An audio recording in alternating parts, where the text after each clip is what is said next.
সবাই রাধে রাধে বলছে। ওই যে গাভী বি বলে রাধে বাছুর ভি বলে রাধে, গাভী বি বলে রাধে বাছুর ভি বলে রাধে, গাভী বি বলে রাধে বাছুর ভি বলে রাধে, গাভী বি বলে রাধে বাছুর ভি বলে রাধে। গাভী রাধে রাধে বলছে, তার ছোট্ট বাছুর ছিল, সেই বাছুরও রাধে রাধে বলছে। আর কে রাধে রাধে বলছি? বৃন্দাবনের সবাই যখন রাধে রাধে বলছে, বাছুর যে দুগ্ধ পান করছে সেই দুধ পর্যন্ত বলছে কি, दूध की बोले की आवाज बावे राधे राधे, दूध की बोले की आवाज बावे राधे राधे, दूध की बोले की आवाज बावे राधे राधे, दूध की बोले की आवाज बावे राधे राधे। ओए राधा को नाम बोल बोलो राधे राधे, राधा को नाम बोल बोलो राधे राधे।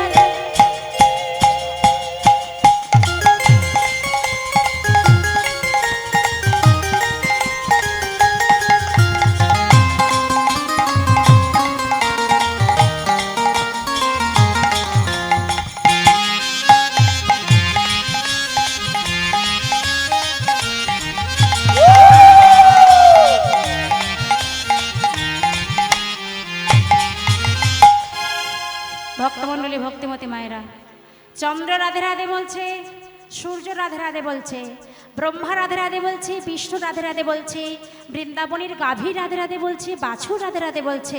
আপনারা কি বলবেন? আপনারাও বলবেন সবাই মিলে জোর করে, রাধে রাধে রাধে রাধে রাধে রাধে বো, রাধে রাধে রাধে রাধে রাধে রাধে বো, राधे राधे राधे राधे राधे राधे बोल, राधे राधे राधे राधे राधे राधे बोल, রাধে রাধে রাধে রাধে রাধে রাধে বো, রাধে রাধে রাধে রাধে রাধে রাধে বো, राधे राधे राधे राधे राधे राधे बोल, राधे राधे राधे राधे राधे राधे बोल। বলো বৃন্দাবন কি, বৃন্দাবন কি? সবাই বলছে বটে, কেউ কেউ বলে না রাধে রাধে রাধে। সবাই বলছে, তার মাঝে মাঝে কেউ কেউ যেন বলছে না। সবাইকে বলতে হবে, আবার বৃদ্ধা বনিতা সবাই, সবাই মিলে বলুন, বৃন্দাবন কি, বৃন্দাবন কি, কেসি ঘট মে বংশী মঠ মে, সবাই বলা, প্রেম সে বলা, বৃন্দাবন কি, राधे राधे বৃন্দাবন কি, राधे राधे কেসি ঘট মে রাধে রাধে, বংশী বন মে, রাধে রাধে, সবাই বলো, राधे राधे প্রেম সে বলো, राधे राधे আবার বলো, রাধে গোনা अनमोल बोलो राधे राधे, राधे गुना अनमोल बोलो राधे राधे, राधे गुना अनमोल बोलो राधे राधे, राधे गुना अनमोल बोलो राधे राधे। আহাহাহা।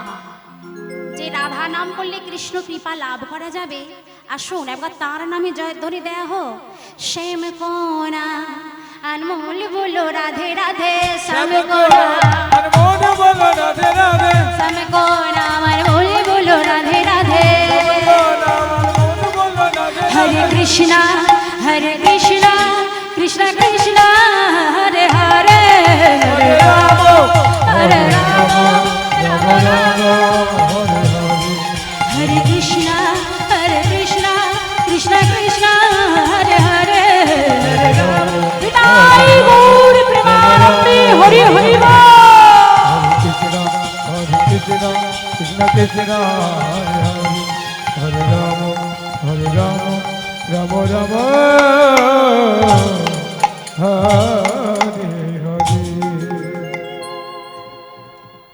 কর্ণের সঙ্গে পদ্মাবতী শুভ পরিণয় সুসম্পন্ন ঘটে গেল।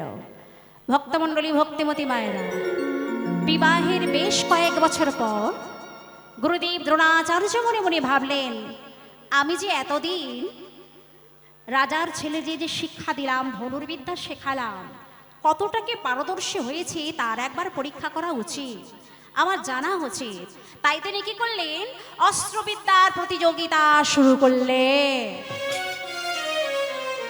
সমস্ত মুনি ঋষি প্রজাবর্গরা সবাই যখনই ঘিরে ঘিরে রয়েছে, অস্ত্রবিদ্যার প্রতিযোগিতা শুরু হবে, ঠিক সেই সময় কর্ণ উপস্থিত হয়ে উচ্চস্বরে বললেন, গুরুদেব गुरुदेव গুরুদেব गुरुदेव আমি ওই প্রতিযোগিতায় অংশগ্রহণ করতে চাই গুরুদেব। সবার সম্মুখে গুরুদেব দ্রোণাচার্য বলে উঠলেন, তুমি কি ক্ষত্রিয় বংশের সন্তান? অধবদনে বলছে, আগে না গুরুদেব। তুমি কি জানো না, রাজার ছেলে ছাড়া এই প্রতিযোগিতায় অংশগ্রহণ করতে পারে না, আর সুতপুত্র তো নয়। অপমানে লজ্জায় সেখানে অবনত মস্তকে দাঁড়িয়ে কর্ণ অঝর নয়নে কাঁদছে। শুধু তাই নয়, কাঁদছেন এই কারণে যারা যারা আশেপাশে সবাই বসেছিল সবাই বিদ্রুপ করে অঙ্গুলি দেখিয়ে চিৎকার করে বলছে, সুতপুত্র, সুতপুত্র, সুতপুত্র, সুতপুত্র, সুতপুত্র বলে বিদ্রুপ করে সকলে যখন হাসাহাসি করছে, কর্ণ অঝর নয়নে কাঁদছে। আমি গরিব সন্তান বলে, আমি রথ চালকের সন্তান বলে প্রতিযোগিতায় অংশ আমি গ্রহণ করতে পারলাম। আজকে শুধু কর্ণ একা কাঁদছে না, আরো একজন কাঁদছে। তিনি কে? তিনি হলেন কর্ণের মাতা কুন্তী দেবী। কুন্তী দেবী বসে বসে অধরা নয়নে কাঁদছেন আর মনে মনে ভাবছেন, আজ আমার সন্তানকে অপমানিত হচ্ছে, কেবল আমার জন্য আমার সন্তান অপমানিত হচ্ছে। আমার কর্মের ফলে আজ আমার সন্তানকে সকলে মিলে অপমান করছে। মায়ের চোখের সামনে যদি কারোর সন্তানকে কেউ অপমান করে, মায়ের যে কত বড় যন্ত্রণা, যে মায়ের হয়েছে সেই মায়ে কেবল জানে। এমন সময় কর্ণের স্কন্ধে একটা হস্ত রেখে একজন ব্যক্তি চিৎকার করে বললেন, গুরুদেব,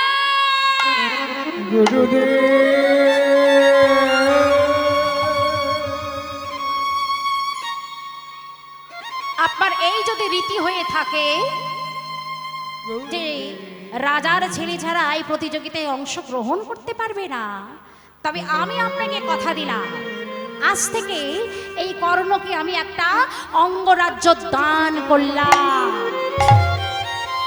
আজ থেকে কর্ণ হলো রাজা। এবার নিশ্চয়ই আপনার কোনো আপত্তি থাকতে পারে না। কে গো এমন মহান কাজটা কে করলেন? তিনি হলেন দুর্যোধন। গুরুদেব আর কিছু বলতে পারলেন না, তিনি অনুমতি দিলেন, নাও তোমরা প্রতিযোগিতা শুরু করে দাও। কে এলেন? অর্জুন এলেন, আর সম্মুখে কর্ণ এলেন।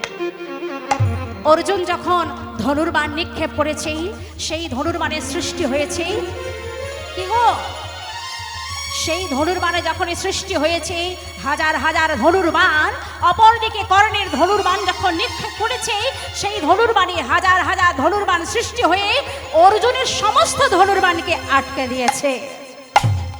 আবার যখন অর্জুন ধনুর্বাণ নিক্ষেপ করেছেন, সেই ধনুর্বাণের সৃষ্টি হয় অগ্নি। অপরদিকে কর্ণ যখন ধনুর্বাণ নিক্ষেপ করেছে, সেই ধনুর্বাণের সৃষ্টি হয় জল। জল হয়ে অর্জুনের ওই অগ্নিকে, সমস্ত আগুনকে নিভিয়ে দেয়। যত ধনুর্বাণ নিক্ষেপ করছে, যা থেকে হাজার হাজার ধনুর্বাণ সৃষ্টি হচ্ছে, অপরদিকে কর্ণের ধনুর্বাণে হাজার হাজার ধনুর্বাণ সৃষ্টি হয়ে সমস্ত ধনুর্বাণকে সে আটকে দিচ্ছে। বারবার এমন করে যুদ্ধ চলতে চলতে দেখা গেল ধীরে ধীরে সন্ধ্যা নেমে এসেছে।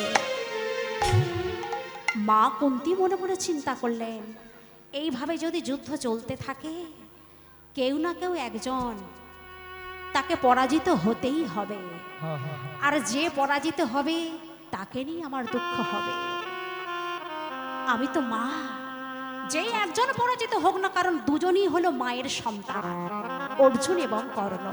তাই মা চান না যে কোনো এক সন্তান পরাজিত বরণ করো, তিনি চান আমায় দুইজন সন্তান জিতে থাকুক। তাই সঙ্গে সঙ্গে কুন্তী দেবী কি করলেন, গুরুদেব দ্রোণাচার্যের কাছে গিয়ে বললেন, গুরুদেব এই প্রতিযোগিতা আপনি এখানে সমাপ্ত করুন। কুন্তীর কথা শ্রবণ করে গুরুদেব দ্রোণাচার্য সেখানে প্রতিযোগিতা সমাপ্ত করলেন। প্রমাণ হলে দুজনই সমকক্ষ, কেউ হারেনি গো, দুজনই সমান যোদ্ধা, দুজনই সমান পারদর্শী হয়েছে ওই ধনুর্বাণে, এটাই প্রমাণ হলো। দেখা গেল কর্ণ ওই দুর্যোধনের দেওয়া অঙ্গরাজ্য পেয়ে সে আজ ধনী হয়ে গেছে। তার গৃহে যে যখন আসে তাদেরকে প্রাণ ভরে সকলকে দান করে। দেখতে দেখতে কয়েক বছর পর কর্ণের গৃহ আলো করে, পদ্মাবতীর কোল আলো করে চাঁদের মতো একটা ফুটফুটে পুত্র সন্তান জন্মগ্রহণ করে, যার নাম দেয় বৃষকেতু। আমাদের সনাতন ধর্মের এক মূল্যবান শ্রেষ্ঠ গ্রন্থ হিসেবে আমরা মহাভারতকেই জানি। সেই মহাভারতের একনিষ্ঠ নায়ক হিসেবে আমরা একজনের পরিচয় পাই, তিনি হলেন কর্ণ। কর্ণ এতই দান করতেন যে সবাই তাকে দাতা কর্ণ বলে পরিচয় দিয়েছে। এই মহাভারতের আরেকটি চরিত্র আছে, তিনি হলেন ভগবান শ্রীকৃষ্ণ। নিজের অঙ্গুলি নির্দেশে তিনি সব কিছু পরিচালনা করে চলেছেন। একদিন ভগবান কৃষ্ণ মৃদু হেসে বললেন, কর্ণ, শুনেছি তুমি নাকি বড় দাতা হয়েছ, তবে তুমি যে কত বড় দাতা সবাই বলতে পারলেও আমি কিন্তু তোমাকে দাতা বলতে পারি না। যতক্ষণ না আমি তোমার পরীক্ষা নিচ্ছি, যতক্ষণ না আমি বুঝতে পারছি, যতক্ষণ না আমি জানতে পারছি, আমি কিন্তু তোমাকে প্রকৃত দাতা বলতে পারি না। নেব, আজ আমি তোমাকে এমন পরীক্ষা নেব, সেই পরীক্ষা দেখে, সেই চাওয়া দেখে জগৎ সংসারের সকল জীবের শিক্ষা হয়ে যাবে যে হ্যাঁ, ভক্ত ভগবানের জন্য কি না করতে পারে, ভক্ত ভগবানের জন্য নিঃস্ব পর্যন্ত হতে পারে। এই বলে ভক্তের ভগবান এক ব্রাহ্মণের বেশ ধারণ করে কর্ণকে পরীক্ষা করতে চললেন, সে কত বড় দাতা। কেমন বেশে চলেছে গো? বিপ্রবেশে ধরি কৃষ্ণ চলিল তখন, বিপ্রবেশ ধরি কৃষ্ণ চলিল তখন, বিপ্রবেশে ধরি কৃষ্ণ চলিল তখন, বিপ্রবেশ ধরি কৃষ্ণ চলিল তখন, পরে নিরুদুয়ারে আসি দিল দর্শন, করে দুয়ারে আসি দিল দর্শন, করে নিরুদুয়ারে আসি দিল দর্শন, কর্ণের দুয়ারে আসি দিল দর্শন, সেবা দাও দাও দাও হে, দাও দাও দাও হে, বলে সেবা দাও দাও দাও হে, সেবা দাও দাও দাও হে, আজ আমি উদর ভরে সেবা করিব, দাও দাও দাও হে, উদর ভরে সেবা করিব, দাও দাও দাও দাও আমি উদর ভরে সেবা করিব, দাও দাও দাও হে, উদর ভরে সেবা করিব, শোনো বলিও হে কর্ণ, উদর ভরে তাই গৌরী প্রেমানন্দে হরি হরি বল হরি বল। উদর ভরে সেবা করিব, দাও দাও দাও হে, দাও দাও দাও হে। ব্রাহ্মণ বেশ ধারণ করে ভক্তের ভগবান কর্ণের দুয়ারে এসে উচ্চস্বরে ডাক দিলেন, কে আছা গৃহে? কে আছো গৃহে?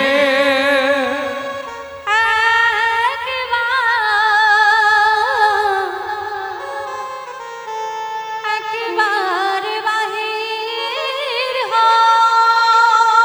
একেবার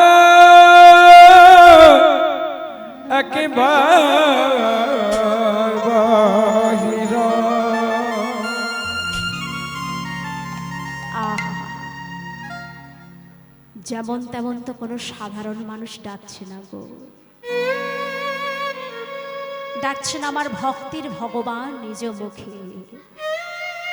যে পরম ভক্তকে ডাকছেন ভগবান নিজ মুখে, ভগবানের সেই কণ্ঠস্বর শ্রবণ করার সঙ্গে সঙ্গে কর্ণ উৎসপ্লাবিত নয়নে বলছি, "এ কি? এমন এমন মধুর কণ্ঠে কেউ তো কোনোদিন আমায় ডাকেনি, আহা, যে কণ্ঠস্বর শ্রবণ করলে মনে হয় যেন প্রাণ শীতল হয়ে যাচ্ছে, যে কণ্ঠস্বর শ্রবণ করার সঙ্গে সঙ্গে মনে হয় আমার আমার এই গৃহে যত অবসান ছিল সব মনে হয় দূর হয়ে গেল, সমস্ত অবসাদ কেটে গেল। কি কণ্ঠ হবে নাই কেন? ভক্তের ভগবান নিজ মুখে যে ভক্তকে ডাকছে গো। কাছে এসে ভক্তের ভগবান এক সাধারণ বেশ ধরে, সাধারণ ব্রাহ্মণের বেশ ধরে বলছে, এসো বাহিরে এসো। সঙ্গে সঙ্গে কর্ণ গলদেশে বসন দিয়ে দু কর একত্রিত করে বলছে, বলুন এই সুপ্রভাতে দয়া করে যখন আপনি আমার গৃহে এসেছেন, বলুন আপনি কি চান? আমার গৃহে যে যখন আসি আমি তো কোনোদিন কাউকে শূন্য হাতে ফেরাই না, যে যখন যা চাইছি আমি তাদেরকে প্রাণ ভরে দান করেছি, আপনাকেও দেব, আপনি বলুন কি চান? কর্ণের এমন কথা শ্রবণ করে ভক্তের ভগবান নিজ মুখে বললেন, কর্ণ আমিও ঠিক তোমার মতো জানো, এ জগতের জীব যে যখন আমার কাছে যা চায় সবাইকে আমি প্রাণ ভরে দান করি, আহা, তবে যাদেরকে আমি দান করি তাদের কাছে আমার যে কিছু চাওয়ার আছে এ কথা তারা বুঝতে পারে না। নেব, আজ আমি তোমার কাছ থেকে এমন একটা বস্তু চেয়ে নেব না, সেই চাওয়া দেখে জগৎ সংসার বুঝবে যে হ্যাঁ ভক্ত কতটা ভগবানকে ভালোবাসতে পারে। আহা, বলে, করে না আমি এসেছি তোমার গৃহে তোমার হস্তে দান গ্রহণ করতে, বলো তুমি আমায় দেবে তো? বলে, নিশ্চয় দেব, কাউকে কোনোদিন শূন্য হাতে ফেরাই না, আপনাকেও আজ ফেরাবো না। ভক্তের ভগবান একটা কথা স্মরণ করিয়ে দিলেন, কর্ণ আজকে কি তিথি জানো? আজকে তিথি হলো দ্বাদশী তিথি, কাল ছিল একাদশী, আজ হচ্ছে দ্বাদশী। আমি ছিলাম উপবাসী, আমি বড় ক্ষুধার্ত, আমি উপবাসে থেকে তোমার গৃহে এসেছি, দেবে তো? আজ আমি তোমার কাছে যা চাইব তুমি আমায় দেবে তো? হ্যাঁ গো, দ্বাদশী তিথিতে কোনো ব্রাহ্মণ বা বৈষ্ণব যদি কারো গৃহে যায় তবে সে যা চায় অবশ্যই সাধ্যমতো তাকে তাই দিতে হয়। তবে কোনো গৃহে গিয়ে কোনো ব্যক্তি ব্রাহ্মণ বা বৈষ্ণব যদি শূন্য হাতে ফিরে যায়, সেই গৃহে যারা বসবাস করে সেই গৃহের মাঝে কেউ কেউ যদি পুণ্য সঞ্চয় করে থাকে, সমস্ত পুণ্য হরণ করে সেই ব্যক্তি বিদায় দেয়। তাই কথাটা ভগবান স্মরণ করিয়ে দিলেন, আজকে হলো দ্বাদশী তিথি, এই তিথিতে আজকে আমি তোমার কাছে যা চাইব তোমাকে তাই দিতে হবে, শপথ করো। কর্ণ বলছে, বেশ, কাউকে তো কোনোদিন শূন্য হাতে ফেরাইনি, আপনাকেও আজ আমি ফেরাবে না, বলুন আপনি কি চান? তখন ভক্তের ভগবান বললেন, শোনো আমি তোমার কাছে কি চাই জানো? আহা মাংস খাই বড় ইচ্ছা,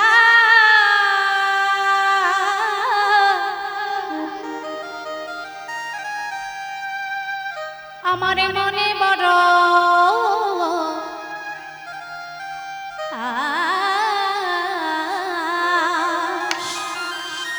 ও মাংস খাই বড় ইচ্ছা, আমার মনে বড়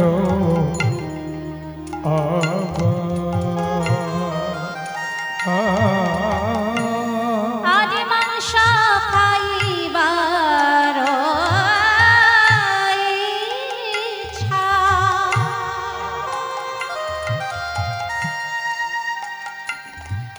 আমার মনে বড়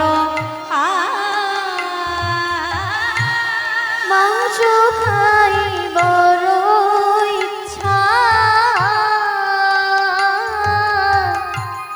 মনে বড় আশ।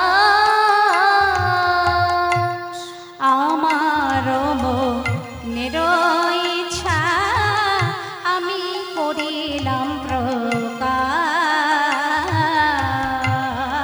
আমার মনের ইচ্ছা করিলাম